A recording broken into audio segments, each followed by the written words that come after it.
خوش آمدید، ایک بار پھر آپ کی خدمت میں حاضر ہیں نیوز ون سے براہ راست برکت رمضان ٹرانسمیشن کے ساتھ، اور آہستہ آہستہ وقت گزر رہا ہے اور ہم قریب ہوتے جا رہے ہیں افطار کے بابرکت لمحات کی جانب، لیکن اس وقت ہم موجود ہیں اس جگہ پر جہاں سے ہمارے شیف معراج روزانہ ایک خوبصورت اور ذائقے والی ڈش بنانا پکانا سکھاتے ہیں کہ ریسیپی آپ کے سامنے تیار کی جاتی ہے۔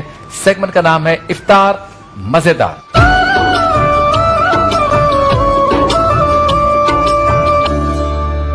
آج میری معلومات کے مطابق موروکن سوپ تیار ہو رہا ہے، اور میرے خیال میں پچھلے سال بھی ہم نے اس کو ٹرائی کیا تھا جی۔ ہاں، تو یہ ایک ایسا سوپ ہے جسے پیا بھی جا سکتا ہے اور کھایا بھی جا سکتا ہے۔ جب یہ بن جائے تو آپ دیکھنا کہ میری بات کہاں تک صحیح ہے۔ بالکل، چلیں بتائیے۔ اچھا جی، السلام علیکم۔ وعلیکم السلام۔ اچھا، اس میں جو ہے چیزیں جو ہم ڈال رہے ہیں انگریڈینٹس میں بتا دیتا ہوں۔ چکن ہے کیوب کاٹا ہوا ہے ہم نے بون لیس، ٹماٹر ڈلیں گے اس میں، اور یہ کیبج ہے، بند گوبھی جسے کہتے ہیں، شملہ مرچ، چنے ڈلیں گے۔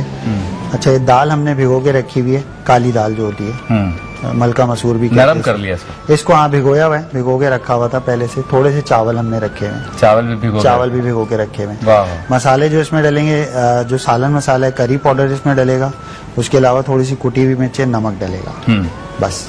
چلیں جی، اور اس کو ہم اسٹارٹ کرتے ہیں، بنانا شروع کرتے ہیں اس کو۔ کیا بات ہے، دنیا کے تمام فوڈز بالخصوص مسلم ممالک کے کلچر کی کیا بات ہے۔ شاہ صاحب، موروکن جو ہے یا مراکش، چاروں ٹیسٹ ہیں اس میں، یورپ کے، افریقہ کے، عرب کے، اور کون سا ہے؟ خود اپنا موروکا کا، خود اپنا، اور فرینچ کالونی رہی ہے یہ، تو وہاں پہ بولی بھی فرینچ جاتی ہے۔ اس کا طرز تعمیر جو موروکن کا ہے نا، وہ بہت مشہور ہے۔ اس کی بلڈنگز آپ دیکھیں گے نا تو دنیا کے دیگر ممالک سے الگ ہیں، بلکہ جیسے دبئی ہے، اسپین ہے، وہاں پہ کوئی اچھا پلازا بناتے وقت اعلان کرتا ہے کہ یہ ہم موروکن اسٹائل کا بنا رہے، تو وہ مہنگا بکتا ہے، کیونکہ موروکو کے فن تعمیر والے لوگ کافی مہنگے ہیں۔ تو یہ موروکن سوپ جو ہے، اس کی شکل آپ کو بتا دے گی کہ اس میں ساری چیزیں نظر آ رہی ہیں۔ اس میں یورپ بھی نظر آ رہا ہوگا آپ کو، عربی بھی نظر آ رہا ہوگا، افریقی بھی نظر آ رہا ہوگا، ایشین بھی نظر آ رہا ہوگا، فرینچ بھی نظر آ رہا ہوگا، اور اس کے لوگ بھی ایسے ہی ہوتے ہیں، بہت وجاہت والے۔ مزارات بھی بہت ہیں، امام جزولی رحمۃ اللہ علیہ کا مزار بھی شاید۔ جی بالکل۔ تو حضرت سیدہ ام حرام بنت ملحان، ان کا بھی آپ کا مزار شریف بھی وہیں ہے۔ سرکار حضرت سیدہ آمنہ کے ساتھ جنہوں نے دودھ پیا ہے، اچھا، سرکار کی رضائی خالہ، ماشاءاللہ۔ تو عبادہ بن صامت کی اہلیہ ہے، حضرت امیر معاویہ کے دور میں جب لشکر وہاں گیا تھا۔ اچھا، تو وہ ٹورسٹ کے لیے بھی بہت اچھی پلیس ہے۔ تو ہم نے موروکو آپ کو یہیں خیالوں میں گھما دیا، ابھی چونکہ منع ہے، جب ٹریول کھل جائے ہیں حافظ غلام مصطفیٰ تو جانا چاہیے۔ اور ہمارے جو ٹور یا ٹورسٹ انڈسٹری کے جو لوگ ہیں، پاکستان سے کم ہیں موروکو کے لیے، لیکن مجھے لگتا ہے کہ جیسے لبنان شروع ہو گیا، ہمارے یہاں سے بیروت شروع ہو گیا نا، جیسے ایسے آہستہ آہستہ موروکو کی طرف بھی لوگ جائیں گے۔ اچھا جی، دعا کی اہمیت پہ بات ہوتی ہے۔ شاہ صاحب، میں نے سوال یہ کیا تھا، اس وقت جو مخصوص حالات ہیں، اس میں کیا طریقہ، کیا جملے، کون سا وقت، کس طرح کی دعائیں ہم مسلمانوں کو اس ماہ مبارک میں کرنی چاہیے تاکہ جان چھوٹے؟ یہی لفظ استعمال کرنا چاہیے کہ ہماری اس وبا سے جان چھوٹے۔ دیکھیے، سرکار دو عالم صلی اللہ علیہ وسلم کی دعاؤں میں جو مجرب دعائیں وہ یہی رہی۔ ایک تو مومنین کی دعا قرآن نے ذکر کی نا، ربنا آتنا فی الدنیا حسنہ وفی الآخرۃ حسنہ وقنا عذاب النار، یا اللہ تو ہمیں عطا فرما دنیا کی ساری بھلائی، صحیح، اور آخرت کی ساری بھلائیاں تو عطا فرما۔ سرکار علیہ السلام کے پاس ایک شخص آیا، اس نے کہا کہ حضور میرے لیے دعا کریں۔ سرکار نے یہ دعا کی، ربنا آتنا فی الدنیا حسنہ وفی الآخرۃ حسنہ وقنا عذاب النار۔ اس نے کہا اور کریں، فرمایا اس میں سب تو آ گیا۔ اچھا، یعنی اتنی جامع دعا ہے یہ کہ ایک ایک چیز اگر آپ مانگیں، اولاد کے لیے مانگیں، صحت کے لیے مانگیں، شفا کے لیے مانگیں، ترقی کے لیے مانگیں، مال کے لیے مانگیں، کئی شعبے اس کے آپ کر رہے ہیں تو وہ ایک حسنہ کے اندر جمع ہوتے ہیں۔ فرمایا ربنا آتنا فی الدنیا حسنہ، یا اللہ دنیا کی جتنی بھلائی ہے سب مجھے عطا فرما، اور آخرت کی جتنی بھلائیاں ہیں وہ سب عطا فرما، وقنا عذاب النار، اور جہنم سے مجھے محفوظ فرما۔ دوسری دعا جو سرکار کریم علیہ السلام سے کثرت کے ساتھ ہیں وہ ہے عافیت کی دعا۔ اچھا، حضور نے ہمیشہ دعا کی عافیت کے ساتھ، جیسے اللہم انی اسألک العفو والعافیہ، عافیت کہتے ہیں امن دینے کو۔ یا اللہ بدن کو امن عطا فرما، یا اللہ صحت کو امن عطا فرما، یا اللہ جان کو امن عطا فرما۔ سرکار خود فرماتے ہیں جب دعا کیا کرو میرے امتیوں تو عافیت کی دعا کرو، صحیح. آفیت بمانا امن کی. اللہم انی اسألک العفو والعافیہ. ایک بندہ حضور کے پاس آیا کہ حضور دعا کریں. سرکار علیہ السلام نے عافیت کی دعا دی. کہنے کہ حضور دعا کریں. سرکار نے پھر عافیت کی دعا کی. کہنے کہ حضور دعا کریں. سرکار نے تیسری دفعہ بھی عافیت کی دعا کی. تو یہ ربنا آتینا فی الدنیا حسنہ وفی الآخرۃ حسنہ وقنا عذاب النار، یہ جامع ترین دعا ہے. اس کو حضور علیہ السلام سے کئی طریقوں سے ربنا آتینا فی الدنیا حسنہ، اللہم ربنا آتینا فی الدنیا حسنہ، اللہم آتینا فی الدنیا حسنہ، یہ سارے کلمات احادیث کے اندر گویا کہ موجود ہیں. اس طریقے سے یہ دعا جو ہے کہ وہ کی جاتی ہے. اور اللہم انی اسألک العفو والعافیہ، یہ دعا اردو میں کریں، یا اللہ مجھے عافیت عطا فرما.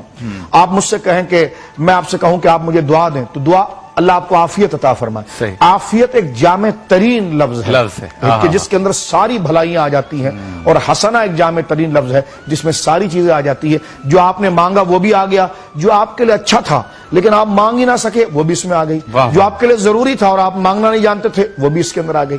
تو ربنا آتنا فی الدنیا حسنہ وفی الآخرۃ حسنہ وقنا عذاب النار، اور اللہم انی اسألک العفو والعافیہ فی الدین والدنیا واہلی ومالی واولادی یا رب العالمین. یا اردو میں اجمالاً آپ یہ کہہ دیں یا اللہ مجھے زندگی کے تمام دنیا و آخرت کی تمام عافیت عطا فرما. یہ عافیت کے اندر ساری بھلائیاں اور خیر. سبحان اللہ. اجاگر صاحب کیا کہیں گے دعا کے حوالے سے؟ آپ ماشاءاللہ امامت بھی کرتے ہیں، خطابت بھی کرتے ہیں، لوگ بھی آپ کے پاس آتے ہیں دعا کے لیے، اپنی پریشانیاں بھی یقیناً بتاتے ہوں گے. تو آپ کا کیا خیال ہے دعا مانگنے کا طریقہ، دعا مانگنے کا سلیقہ، دعا مانگنے کے لیے یقین، دعا مانگنے کے لیے گر گرانا، اس کیفیت کا ذرا تذکرہ. بسم اللہ الرحمن الرحیم. دیکھیں شبیر بھائی، سب سے پہلی بات تو انسان کو چاہیے کہ وہ الفاظ کا ایسا انتخاب کرے جس سے اس کو یقین ہو کہ یہ پڑھوں گا تو میری دعا قبول ہو جائے گی. آپ دیکھیں ایک سیدنا امیر حمزہ رضی اللہ تعالیٰ عنہ روایت کرتے ہیں کہ میں نے رسول اللہ سے سنا کہ حضور نے فرمایا کہ اگر کوئی یہ دعا کرے اللہم انی اسألک باسمک الاعظم ورضوانک الاکبر، اللہم انی اسألک باسمک الاعظم ورضوانک الاکبر، اگر کوئی یہ 3 مرتبہ کہہ کے دعا کرے تو اللہ تعالیٰ اس کی دعا قبول فرماتا ہے. اچھا. اسی طرح ایک شخص آیا، اسے دعا کی کہ دعا سے پہلے الفاظ کہے اللہم انی اسألک یا اللہ یا احد یا صمد یا من لم یلد ولم یولد ولم یکن لہ کفوا احد. اس نے جیسے الفاظ کہے حضور نے فرمایا کہ اب تو دعا مانگ، تیری دعا قبول ہوگی. تو پتہ چلا کہ کچھ الفاظ ایسے ہیں کہ انسان اگر یقین کے ساتھ مانگے تو اس کی دعا ضرور قبول ہوگی. آپ دیکھیں یا ذا الجلال والاکرام، علماء فرماتے ہیں اگر کوئی 3 بار پڑھے یہ اس میں اعظم ہے، یا ذا الجلال والاکرام، یا بدیع السماوات والارض، یا حی یا قیوم، یہ اللہ کے وہ مبارک نام ہے. اگر ان کے ساتھ بندہ دعا مانگے تو انشاءاللہ اس کی دعا قبول ہوگی. مگر ایک چیز یاد رکھیے، جب تک آپ کی غذا اگر حلال نہیں ہے، آپ کے پیٹ کے اندر اگر حلال لقمے نہیں ہیں اللہ اللہ، تو پھر آپ کی دعا کیسے قبول ہو سکتی ہے؟ آپ کا لباس حرام ہے، آپ کی غذا حرام ہے، آپ سود کے کاروبار کرتے ہیں، لین دین کرتے ہیں، اور پھر چاہتے ہیں ساری دعائیں قبول ہو جائیں، ساری عبادت قبول ہو جائے، کیسے ہو سکتا ہے؟ تو آپ اپنی نظر کو پاکیزہ رکھیں، اپنی غذا کو حلال کریں، اپنے پیٹ پہ توجہ رکھیں، اپنی نگاہ کو پاک رکھیں، پھر آپ کی دعائیں قبول ہوں گی. آپ دیکھیں قرآن میں اللہ فرماتا ہے اے حبیب اگر میرے بندے میرے متعلق سوال کریں فإنی قریب، تو آپ انہیں جواب دے دیں کہ میں ان سے بہت قریب ہوں. آپ دیکھیں 2 لفظوں کے اندر فإنی قریب، 2 لفظوں کے اندر اللہ تعالیٰ نے قرب و محبت کی ساری دنیا کو سمیٹ کر رکھ دیا ہے کہ اللہ تعالیٰ اپنے بندوں کی شیرک سے زیادہ قریب ہے. یا ربی آپ کہہ دیں، وہاں سے جواب آئے گا یا عبدی یا عبدی. تو بندہ بڑے یقین کے ساتھ پکارے. لیکن اگر وہی بات کروں گا، اگر اس کی غذا حلال نہیں ہے تو پھر وہ مسافر بھی ہو جائے، اس کے بال گرد آلود ہو جائے، اس کا لباس گرد آلود ہو جائے، اس کے ہاتھ اتنے اٹھائے کہ آسمان تک پہنچ جائے، یا ربی پکارتا رہے، مگر اس کی کوئی دعا قبول نہیں ہوگی. کیونکہ اصل وجہ یہی ہے کہ آج ہماری غذائیں پاک نہیں ہیں، ہماری کمائی حلال نہیں ہے. جب تک آپ کی کمائی حلال نہیں ہوگی تو نہ آپ کی عبادتیں قبول ہوں گی نہ ریاضتیں قبول ہوں گی. آپ ڈریں، خوف کا وقت ہے، دعا مانگے. اگر آپ یہ دعا نہیں مانگیں گے نا تو پھر ہمارے لیے بچت کا ذریعہ کیا ہے؟ جس طرح فرمایا عفو عافیت مانگے، آپ اللہ سے مانگے کہ حسنہ میں تمام چیزیں شامل ہیں. اسی طرح تنہائی کے اندر یہ ڈوب کر مانگے کہ مولا یہ عذاب سے ہم بچ نہیں سکتے، اگر تو عذاب دے تو ہم تیرے بندے ہیں، اگر تو معاف کر دے تو عزیز و حکیم ہے. کیا بات ہے، سبحان اللہ سبحان اللہ. جی شیخ معراج، آپ نے چکن ڈال دیا، چکن اس میں ڈال کے تھوڑا سا ادرک لہسن کا پیسٹ ڈالنا تاکہ چکن کے اندر ٹیسٹ ڈیولپ ہو جائے. صحیح، ٹھیک ہے. اور یہ تھوڑا سا میں دکھا دیتا ہوں. اس کو بھوننے کے بعد ہم نے اس میں چنے ڈال دیے، چنے ڈال دیے، اور یہ ہم مسالہ اس میں ہم نے کری پاؤڈر، نمک اور کٹی ہوئی مرچیں ڈال دی ہیں. اب اس کو ہم تھوڑا سا بھون لیں.